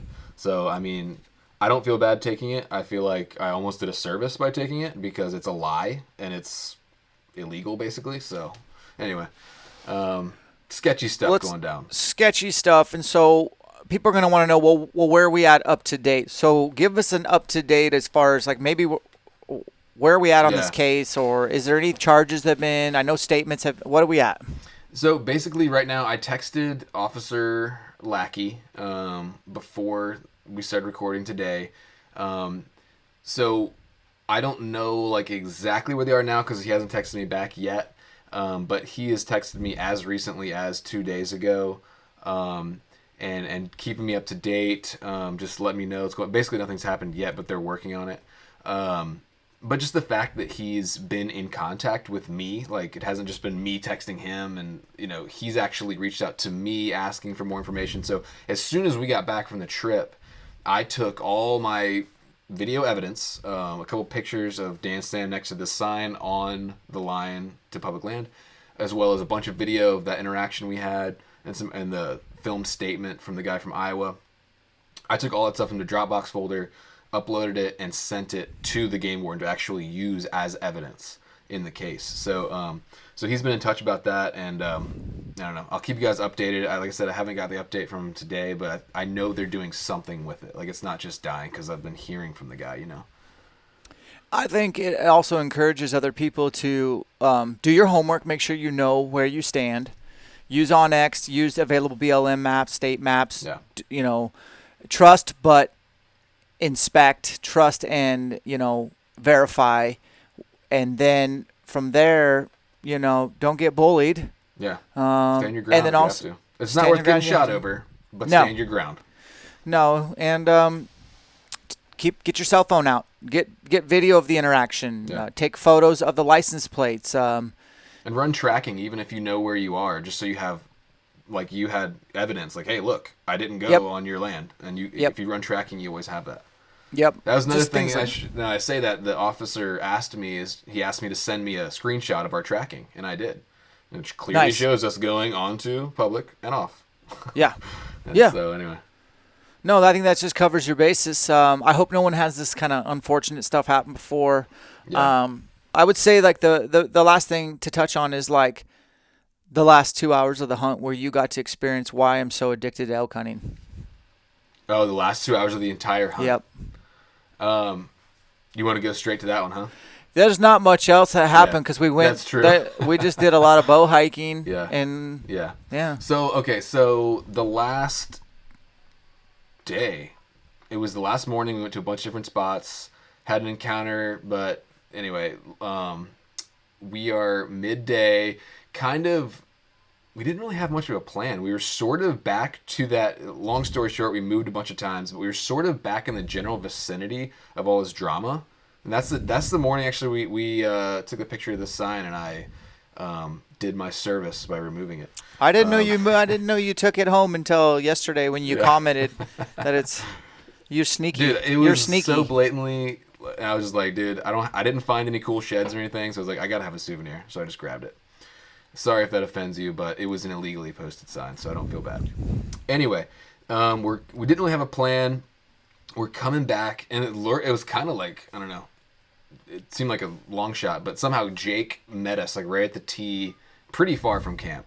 And I do got to just say really quick, we put in hundreds of miles on a one-man ATV, me and Dan, with all our gear, on some of the worst roads probably in New Mexico, and it was painful and like pretty awful, to be honest. But we did it. You're a trooper. We're heading back. Yeah, it hurt in a lot of ways. That's a whole. I could talk for like 20 minutes about that, but we won't. See Jake. He tells us how he came to full draw on a bull at like 40 yards, let an arrow fly, and as has happened to probably every bow hunter out there, a tiny twig was in his way, deflected his arrow right at the last minute. And of course, when he said it, he had a smile on his face, and most guys would have been super angry because of all we've been through at this point to miss a opportunity like that. He actually, I remember him saying, "Best day of hunting yet," and like smiling. Yep. Even though he just had like a miss, or like a deflection. So that's another thing. Speaking of Jake's attitude, but anyway, he had found some elk, so that was the bottom line. And we decided to go into this new area. It was close to our first campsite, but we hadn't been in it yet. And it was kind of like a little hidden gem back there, honestly. We had seen some big mule deer in the area, but just hadn't, we'd covered tons of ground. Just one little pocket we didn't cover. And so we hiked back up in there. You guys had made a plan to kind of do some calling back and forth. But we made it on top of this hill, mountain ridge, I don't know what you call it, but we made it on top of something. And we started hearing some bugling. And then that's when I'll never forget that look when you like, oh, it's game time. And you're just on. Well, yeah, that's what it was. Game time. First game time, really, the whole 9 days. Well, the first day we had that game time moment. Yeah, okay. And that's when you're like, yeah, when you switch it on, it's cool. So anyway, you switched it on, we switched it on, and we bombed down just in the direction. And we were walking carefully, but we bombed down there, making some cow calls along the way. And then, I don't know, I'm just telling from my perspective, but we started hearing some bugling, and it was getting closer and closer. I'm still like 100%, or no, I'm still like at least 50% of my brain capacity is going to, okay, camera's good, settings are all right, like my batteries are good in case I get pinned down for 20 minutes or something, like audio's set where it needs to be, ND filters on the right setting. So I'm like, I'm there, but I'm not 100% there. And so then I remember you just stop. I think you might have knocked one up. I'm not sure. But that's when I know, like, oh, it's really on. Because I didn't see the elk yet. No, that's not true. You stop, and I see two cows kind of like... And again, it was sort of out of the corner of my eye, because as soon as I see movement, I know we're in the area of elk. I'm into, like, hyper-focus mode of make sure the camera is ready to go. So I didn't really look at those. But then I remember it took me a while because he was in some brush. But I finally was able to find the elk and get on him. It's probably a little shaky, so I apologize if it is. But finally got on him, got it in focus, and then I remember hearing him, or seeing and hearing him bugle. He was, 50, 60 yards? Yep. Yeah. And so, I don't know. I'd seen the other bulls, but this was like the first time we came on a group of elk kind of doing their thing. Didn't really know we were there yet, or thought maybe we were another elk. Kind of in their natural element and like doing rutting behavior and stuff. And we were in this beautiful area, like these huge big aspens everywhere, and just a really beautiful picturesque scene. And I see this thing like bugling through the trees, and that's when I was like, this is crazy. Like, this is what I get why these guys like do this. Like, to get in this, it was like stepping into a completely different world, man. Like, it's probably a cliche, like they say, like, oh, they look like dinosaurs, but it did have like a prehistoric feel to it. And yeah, it just seemed, I don't know, it's weird. It's like magical. It's like stepping into a whole new world. Just like everything else melted away, and it was just us and that elk. And then, I don't know, you want to take it from there? You nailed it. So, I mean, that was it. We basically, Jake and I split up. He covered one drainage. I covered the other. I did a little bit of loud cow calling with an external, and I heard a bugle. And it was way up the, I won't say valley, but just way up the drainage. And we had a lot of ground to cover. And so I didn't have him pinpoint from that bugle, but I knew he wasn't like right in our wheelhouse. So we it was getting late hauled in the afternoon, too. It was getting late. We had maybe an hour and a half of daylight left. So we hauled ass towards the drainage, just going up the drainage on a phenomenal elk trail. And it led us right into a beautiful micro meadow surrounded by 18, 20-inch round aspens. And then the mountain just took off from there. And you could tell that he was, you could just tell based on his last bugle, he is right there on that little bench. Like, there's a shelf right there. And elk love shelves, and they just got out of their beds, and they're starting to feed. Like, just given the time of night. And the way he's bugling is, there's not a hot cow, but he is he is full defensive mode. and telling any cow that he heard to get over to him. He's doing like a gathering bugle. And so I remember we hit that micro meadow, and I was like, okay, we need to get right to him right now. Like, I don't want to call. Like, I want to just sneak in because he's pretty hot to trot. I hate calling elk in solo. It's hard, and they're on full alert. And so it's just tough. So I tried to find an elk trail, couldn't. We started bushwhacking for a second, and if you remember, I 180'd out. I'm like, no, there's got to be an elk trail. So we backed out, went further up the meadow, and then we hit. I'm like, yes, this is the elk trail. Now, the reason why elk trails are so important for me is that we're not going to break a bunch of brush. We're not going to break sticks. We're not going to go over downfall. We're going to go right to these elk. And it took seconds on that elk trail, and we popped up on the shelf, and I had to stop because... Plus, it'll be natural for them to hear elk coming from that trail. Yeah. Elk should come from that trail. And we stopped because I see a cow feeding, and she kind of hears something, and we freeze, and luckily you froze too, and she just like kind of looks our way, and I'm expecting her to bark, but I knew we had the wind because it was just that time of night where thermals are completely switched.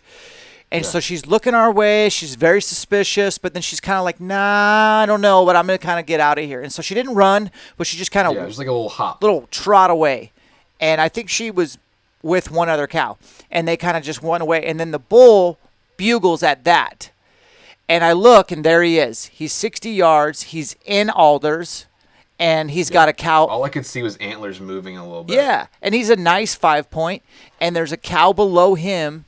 And that's when I was like, well, I better bugle. And so I bugle. He answers back over the top of me. And then I tried bugling over the top of him. Next thing I know, he starts raking the alders. And the cow, that's next to him, she's like, where are those other two going? I'm going with them. So she leaves him and walks in a straight line towards those other cows. I'm knocked up. I range her.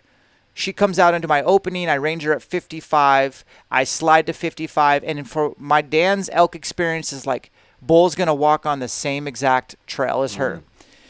So after I bugled, I'm not going to say another word. I'm just going to like, this bull's either going to come right into us or he's going to like walk the way the cow did. Well, he does the latter. He goes through the ladder and he comes into my lane and I start cow calling to stop him. Dude doesn't stop. Yeah. And I'm like freaking out. And then all of a sudden, Jake, I know Jake's bugle, he bugles behind us and the bull stops to bugle. And when he stops to bugle, I'm like, you're dead. You're on the trail that the cow was. You're quartering away. There's nothing obstructing this arrow. Pull back. And I remember wishing my arrow or my shot would break. And I just kept on talking to myself like, Dan, keep pulling. And then it breaks. And when you shoot enough and you shoot like that, you're like that bull's dead. Like I was like, yep, he's dead. That angle, that broadhead, he's dead. And he runs and I don't hear that thwack sound. I heard my arrow going like through brush and I figured it maybe passed through. And he runs he just runs to the next bench, which is 200-300 yards away, and bugles.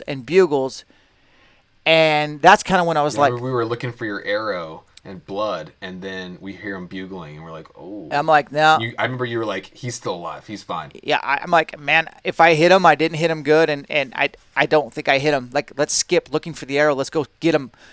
So we sprinted to the next bench, and we lost cover, if you remember. Like, we ran out of cover, and... I just remember messing with my camera, trying to make sure I was straight, and then basically running into your back. And you're putting an arrow in, like knocking one up, and you're like, please don't F this up.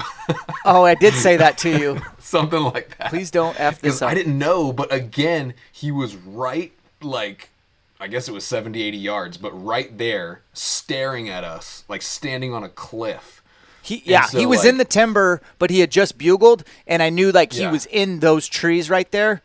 And we were out of cover, and they can see through trees that aren't mature, and so... Yeah.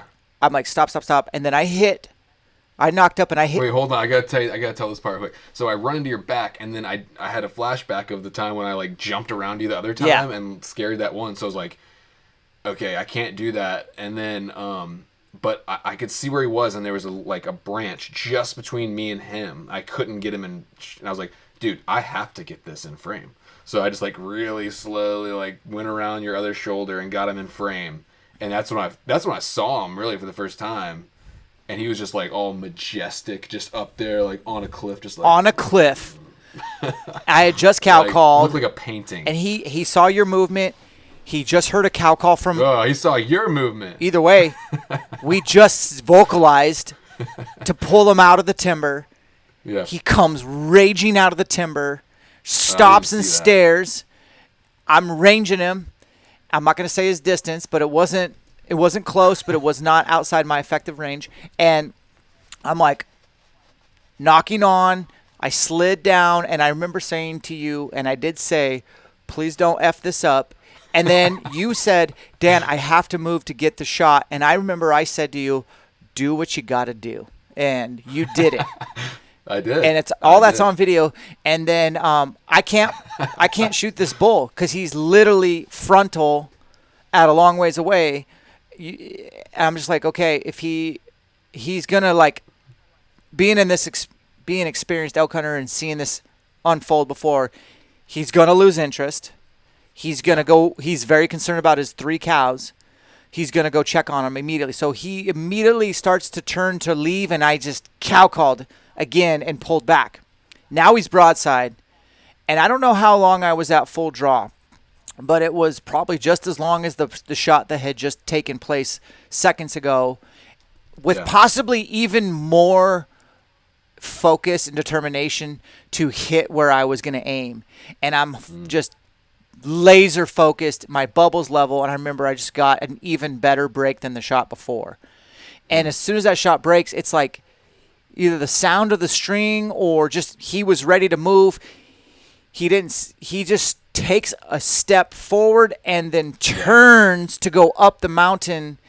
And you'll see it on YouTube, spoiler alert, you'll see that my arrow is going right behind the shoulder into the heart, except for he moves out of the way just enough to where the arrow goes in at a ridiculous quartering away angle and captures one lung. And the arrow goes in, buries to the knock. He runs 3 steps and the arrow breaks and comes out. And he runs up out of sight into the next set of band of cliffs. Dude, I was like, we got to go up there right now. Usually I would wait. And just on the shot, one more note. I reviewed the footage, and it's like, it's just bad. It's just bad timing. Literally, like a millisecond, like unnoticeable millisecond before you release the arrow, he starts taking a step. Yep. He's just like walking away. And by the time your arrow got there, he was like 2 steps in another direction. And looking back, it was one of the best shots I've ever taken. It was just like that arrow was going exactly where I was aiming. And so arrow hits him in a weird angle. Yeah. It's already a uphill, steep uphill cliff shot, like a total archery challenge kind of shot, like as far as just steep angle trajectory. Yeah. And the elk moves. So I hit him, and usually I'd be like, okay, we got to give the bull some time. But for whatever reason, my gut told me, like, I remember we were talking for a second, and then we hear him bugle again. Yeah. And I'm like, we're like, what? We got to get up there. Like he's not hurt. And then we run up to where the shot is, and then you look on the ground, and then I immediately panicked, Hunter. I was like, dude, that probably wasn't him who bugled. That's got to be a different bull, because look at all the blood. Like this bull's done for or really hurt. A pile of blood. So instead of running over to that last bugle and probably getting another shot, hindsight, we stayed on the blood, and he ended up doing some weird, like he went 100 yards this way, 100 yards that way, and then 100 yards down, and then 100 yards over. He went 400 yards from the shot, and that's where he bugled. And when we got to where he bugled, that's where we saw like the most insane amount of blood you've ever seen. Yeah. Puddles of blood. With the giant pink foam in the middle. Yeah. Like just looked really good. I was like, oh, this thing is dead. Dead. 100%. And then when we started, like, I was like, well, this was him who bugled. We got to get another arrow in him, and we ain't got much daylight left. We had probably 30 minutes of daylight. And then from there, we just were like, well, let's just follow the blood. And honestly, a blind man could follow the blood trail. It was like we were walking. We were practically running. Mm-hmm. It was the most fast-paced walk, staying on his tracks, and he never left contour, and he just wrapped around the mountain. And the rest of the story is we didn't find the bull. We eventually lost blood. We eventually came. We tracked him for probably a mile and a half until it got dark, completely dark, and we lost blood. And then woke up the next morning, came back in there. We eventually found blood again. I did a 3-mile grid in the bottom, and then Jake found blood again.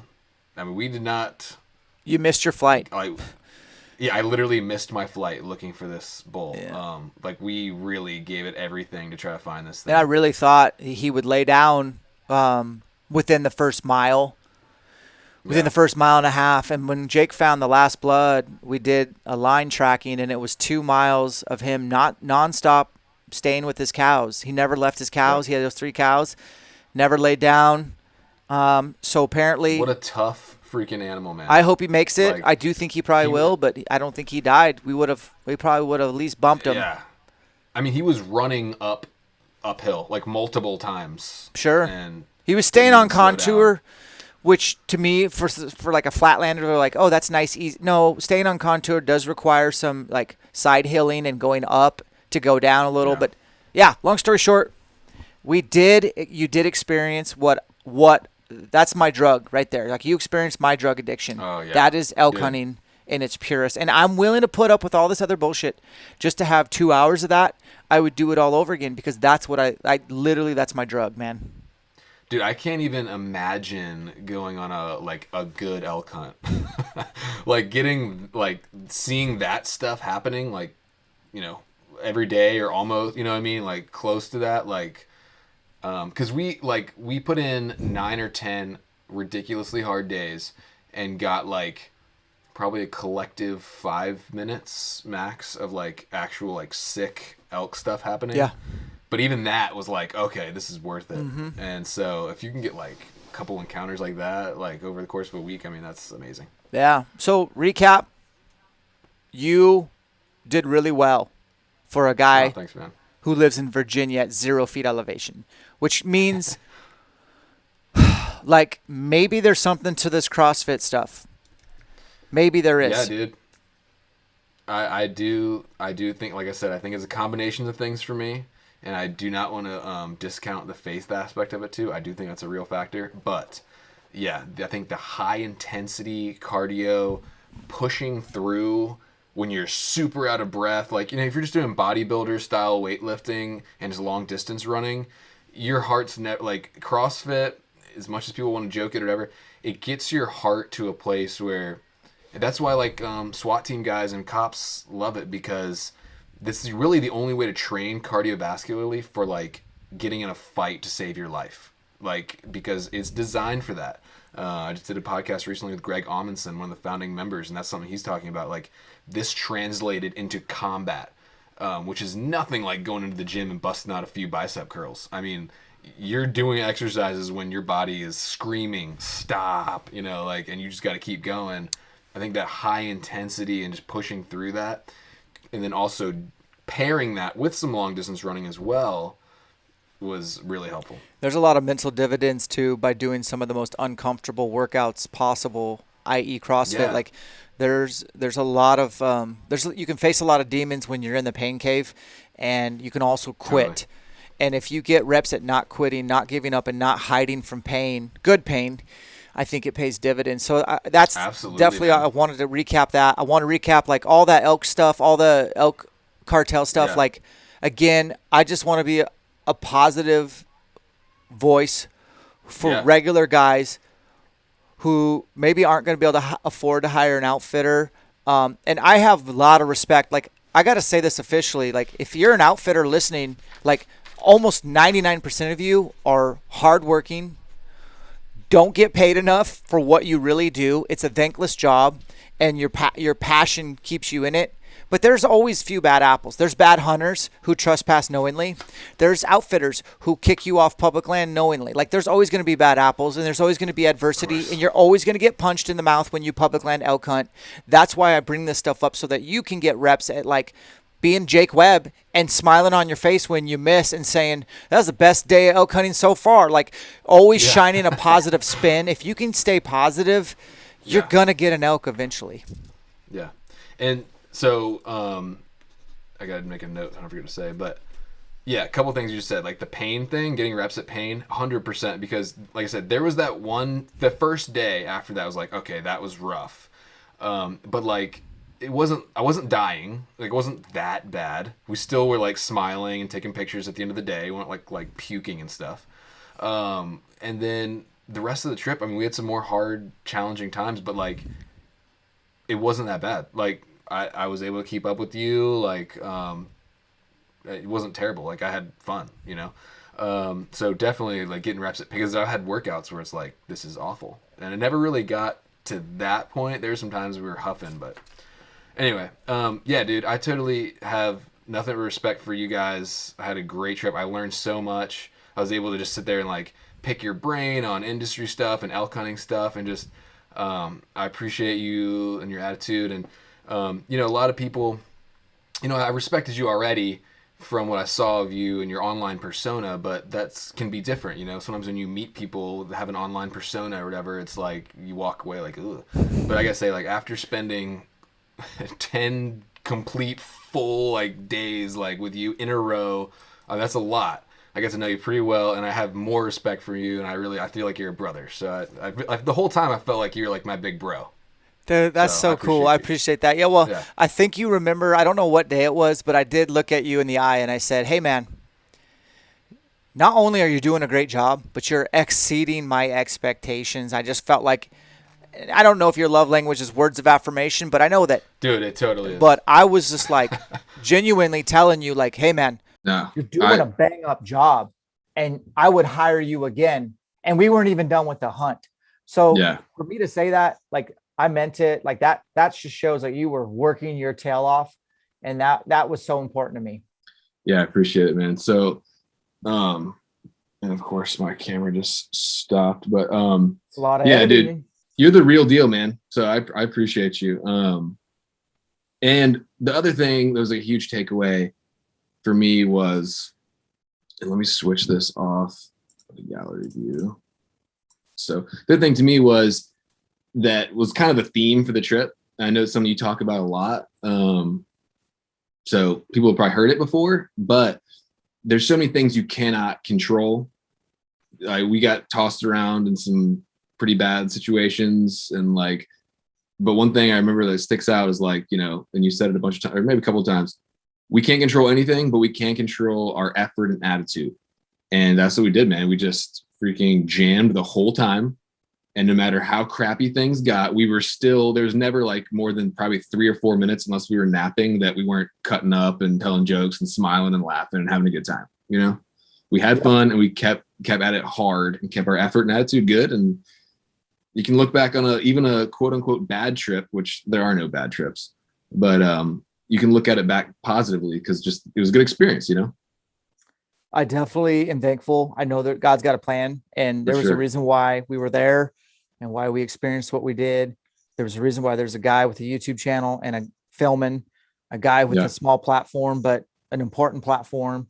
And let's just continue to advocate for all hunting, like, united, not divided. And I know we ran into some shady characters, but there's a bunch of really good outfitters. There's a bunch of really awesome people that aren't rich, that hire outfitters, and they work their butt off to be able to do that.